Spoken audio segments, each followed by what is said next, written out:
La talentosa escritora peruana Claudia Ulloa Donoso, que radica desde hace varios años en Noruega y que ha publicado además un par de estupendos conjuntos de cuentos y un libro híbrido, nos sorprende gratísimamente con la aparición de su primera novela. Se trata de Yo maté a un perro en Rumanía, publicado por Literatura Random House.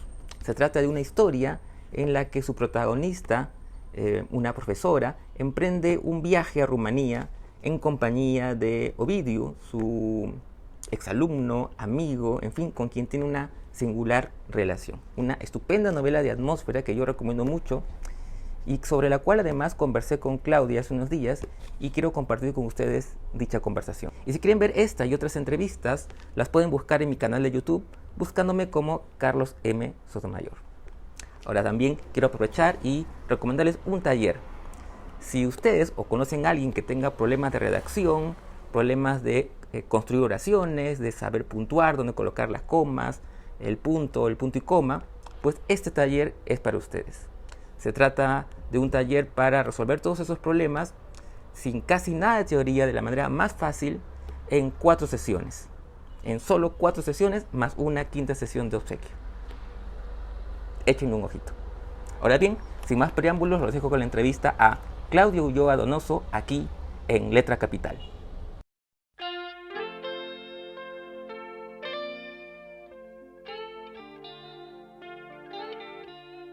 Hola Claudia, ¿cómo estás? Primero que nada, gracias por tu tiempo y por permitirnos esta charla a propósito de tu más reciente libro, la novela Yo maté a un perro en Rumanía, que ha sido publicado por Literatura Random House.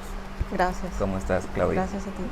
Bueno, yo quería empezar la charla preguntándote algo que para mí es una curiosidad que ya linda con la obsesión, creo, que es el origen de los libros, en este caso de esta novela, ¿no?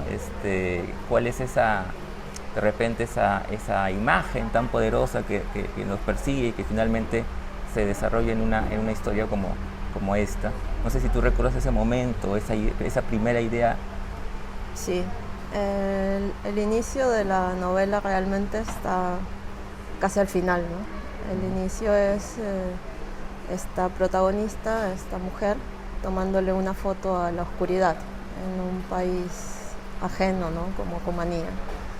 Ese fue, si bien la primera imagen de la novela, también el inicio de la novela, ¿no?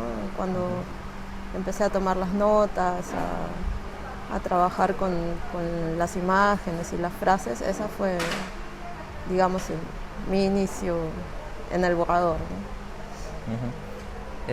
Bueno, la novela que es, digamos, tiene muchos temas para abordar, por lo menos desde mi lectura, es, sin spoilear mucho, es la historia de la protagonista que emprende un viaje con un amigo suyo, Ovidiu, aunque tiene otro nombre, ella lo conoce con otro nombre.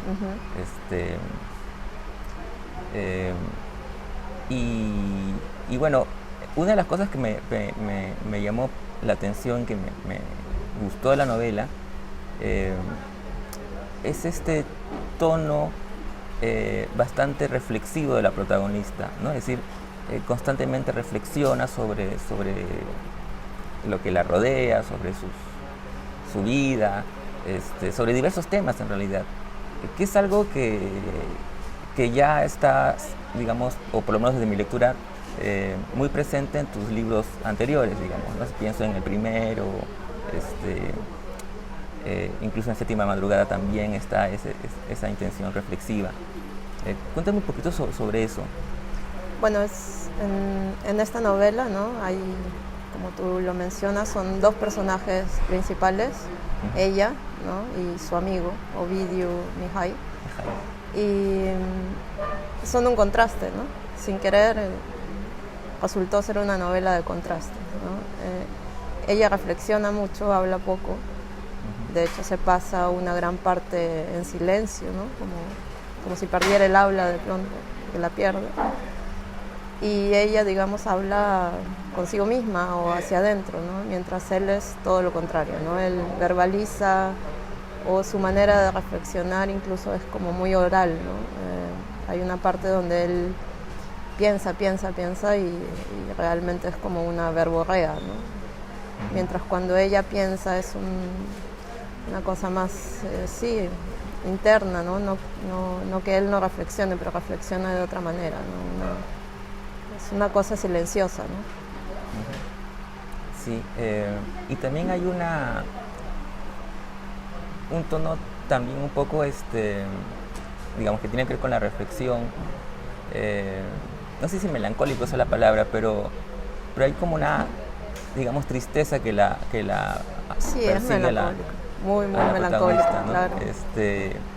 Tan es así que en un momento de la novela, eso no es un spoiler, por lo menos no tan importante creo, Ovidio le sorprende que hay un momento en que ella no está llorando, ¿no? O que está contenta, ¿no? Que está contenta, sí, claro. Que está entusiasmada, que está contenta, ¿no? Bueno, la protagonista claramente pasa por una depresión, ¿no? Aunque no lo diga abiertamente, el amigo lo sabe, ¿no? Entonces está en un momento, digamos, yendo hacia el fondo, ¿no? Cayendo hacia el fondo y llega este amigo e intenta jalarla de ese fondo, ¿no? Y sí, claro, es una novela melancólica, sí. Y también es una novela de un viaje, de una travesía, porque este amigo la insta a acompañarlo en un viaje, ¿no? Es una novela de un viaje. Bueno, fue así como empezó, ¿no?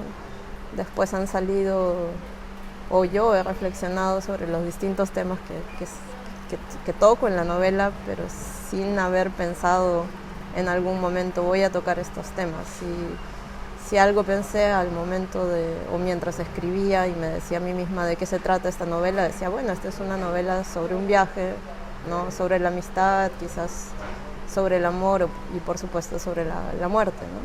Pero bueno, hay un montón de temas que fueron saliendo y de los que me fui dando cuenta ya cuando el libro estuvo publicado, conversando con lectores, con presentadores, ¿no? Que venían las preguntas y decía, ¿y sobre este tema? Y yo decía, bueno, sí, verdad que también está ese tema, ¿no? Pero en principio para mí siempre fue una novela sobre un viaje, ¿no? Ahora que mencionabas tú esto de los contrastes, que también es algo que me llamó la atención, hay varios contrastes, o por lo menos yo encuentro varios, ¿no? El tema de la muerte, pero al mismo tiempo con la vida, porque hay también una intención vital en el libro, y también contraste incluso de personajes. Tú hablabas justamente entre la protagonista y Ovidio, pero también entre otros personajes, ¿no? Pienso en un personaje que aparecerá después, ¿no? Que es Petrus, como la otra cara de el opuesto de su hermano, claro. Sí, es una novela de contrastes en las emociones, ¿no? Porque son dos personas, los personajes son dos cosas totalmente opuestas, ¿no? Es un hombre y una mujer. Hay mucho contraste también en las imágenes, ¿no? Pasan de lugares muy oscuros a lugares muy iluminados, ¿no? Del mar a una habitación oscura, ¿no? De la nieve a la luz, a la oscuridad, qué sé yo. Pasan también de un mundo totalmente aséptico, ¿no?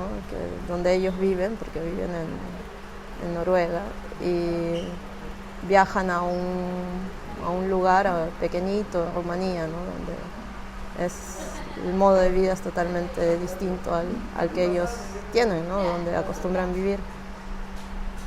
Hay un contraste también entre la lengua, ¿no? No solamente la lengua extranjera y la lengua propia, sino como lo que empezábamos a hablar, ¿no? La reflexión y lo que se verbaliza, ¿no? Lo que se dice y lo que no se dice, ¿no? Y por supuesto el contraste entre lo animal y lo humano, ¿no? Claro. Y en relación a al proceso de escritura, que es otro tema que también me interesa mucho, por ejemplo, el tema de la estructura.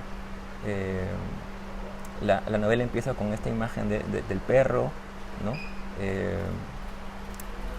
Y luego ya viene esta travesía, y está, digamos, con una estructura más o menos fragmentada. Quería preguntarte cómo trabajaste la estructura, si la tenías, digamos, si sueles hacer una especie de mapa, no, o más de encontrando el camino en el camino. Sí, eso fue. Siempre he escrito así, ¿no? Claro, En un cuento del camino está, esta es mi primera novela, debo decir. Yo sigo siendo, y he sido y sigo siendo escritora de cuentos. En un cuento el camino es, ¿no?, del A al B, lo tiene uno bastante claro, pero en una novela no, por lo menos yo no sabía cómo iba a llegar, si es que había un A y si había un B, ¿no? Y no lo veía así, veía que había un montón de ramificaciones, de digresiones, de vueltas, ¿no? Y no lo veía como una cuestión técnica, sino la historia en mi cabeza se iba desarrollando de esa forma y era un poco como que yo tenía que ir agarrándola porque si no se me desbordaba, que fue lo que pasó en algún momento, ¿no? Yo sentía que no podía terminar la novela, que se me desbordaba o que no avanzaba, ¿no?, que se quedaba en un punto, y eso es cuando el camino pues no es del A al B, sino es que hay un montón de ramificaciones y alternativas, ¿no? Yo nunca tuve una estructura clara, la estructura se fue dando, lo vi mucho más claro ya hacia el final, que fue cuando la separé en estas partes, ¿no?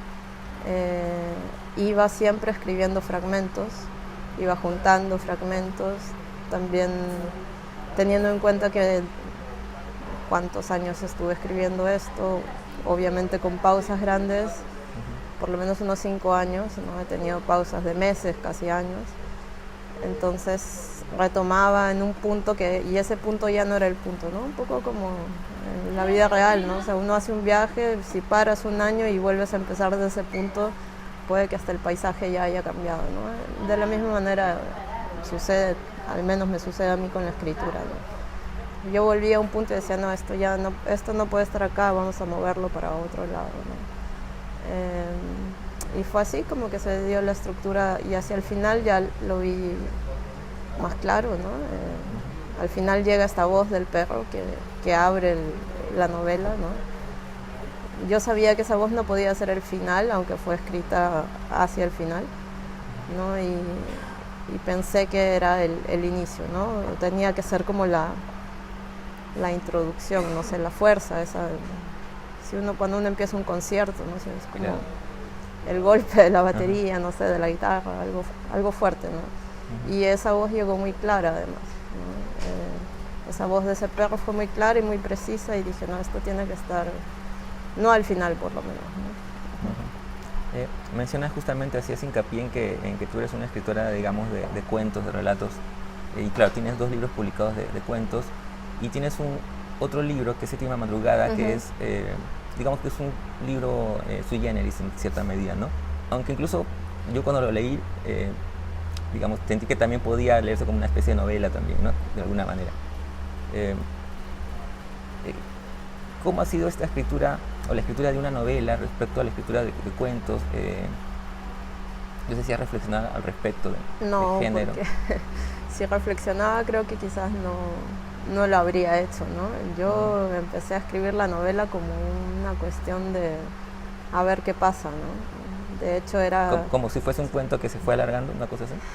Un poco así, yo quería escribir la historia de un viaje, y sabía que no iba a ser un cuento corto, ¿no? No podía ser un texto corto en todo caso. Dije, bueno, pero quizás podría ser un cuento largo, una novela corta, ¿no? Siempre pienso cuál es la diferencia entre un cuento y una novela, y yo creo que es la extensión, ¿no? Entre otras cosas, pero bueno. Y nada más empecé, ¿no? Como se empiezan todos los viajes, es muy paralelo al proceso de escritura. En esta novela ha sido como otro viaje también. Empecé a escribir la historia, como te cuento, lo fui dejando a veces porque a veces ya no sabía por dónde ir o no le tenía fe o por tantas cosas, no tenía mucho trabajo. Pero yo creo que mi manera de escribir siempre es fragmentaria, corta, ¿no? Que es lo que siempre hago también. Escribo textos muy cortos, escribo diarios, notas, ¿no? Y de ahí ya puedo ir, si me lo propongo, como en este caso, quizás armando una cosa mayor, ¿no? Pero yo diría que soy escritora de textos cortitos, ¿no? Okay, de distancias cortas, como diría Ribeiro. Sí, algo así. Me siento mejor, ¿no? Cuando terminé esta novela, yo sé que como se dice, ¿no? Nunca digas nunca, pero dije, no, ya no puedo más, ¿no? Porque es agotador, ¿no? Fue agotador y sí, costó mucho, ¿no? No que un cuento no cueste, pero es otro tipo de esfuerzo, ¿no? Esta era una cosa que yo no conocía, ¿no? Cómo era llegar Además, eso sí, yo nunca cuento las páginas, se nota. Y claro, me sorprendí cuando al final el libro resultó ser, pues, ¿no? 300 páginas, ¿no? Pero bueno. Seguramente esto te han preguntado muchas veces, pero igual quisiera preguntártelo. Tú vives muchos años ya en Noruega. Sí. Y por supuesto tu vida está en esa lengua, ¿no? Sí, podría decir, mi vida práctica, ¿no? Mi vida práctica, la de ir al supermercado, la de trabajar, la de tomar el autobús, la de hablar con el vecino, ¿no? Esa es mi vida práctica, pero mi vida interior y mi vida emocional es en español, ¿no? En castellano, ¿no? Y por eso escribes en español. Claro, no podría escribir en noruego, ¿no? En algún momento siente uno como, a ver, voy a hacer el intento, ¿no? Ya que vivo acá y quizás, pero no, es imposible, ¿no? O quizá, para mí lo fue, al menos. Y además sentía que iba a escribir en un noruego mediocre o malo y encima iba a perder o iba a dejar de lado ese castellano en el que me apoyo, ¿no? El que me mantiene de pie. Entonces, digamos, iba a malograr mis dos formas de expresar, entonces dije, no, mejor el noruego para lo cotidiano, práctico, para lo de afuera, ¿no? Y el castellano para lo de adentro, ¿no? Qué bonita dicotomía o contraste. Sí, ¿no? algo así es como, así se siente, ¿no? Sí. Un poco para terminar, ¿tienes algún proyecto en mente?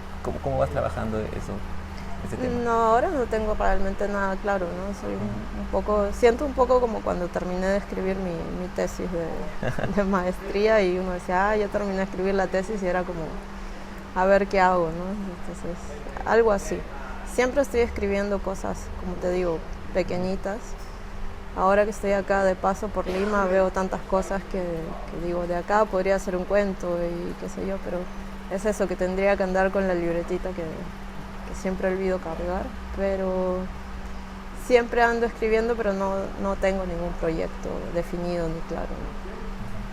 Muchas gracias, Claudia. Estaremos atentos entonces. Gracias a ti. Nuevamente. Gracias y el libro por la entrevista. lo pueden encontrar en librerías y por supuesto aquí en el Virrey.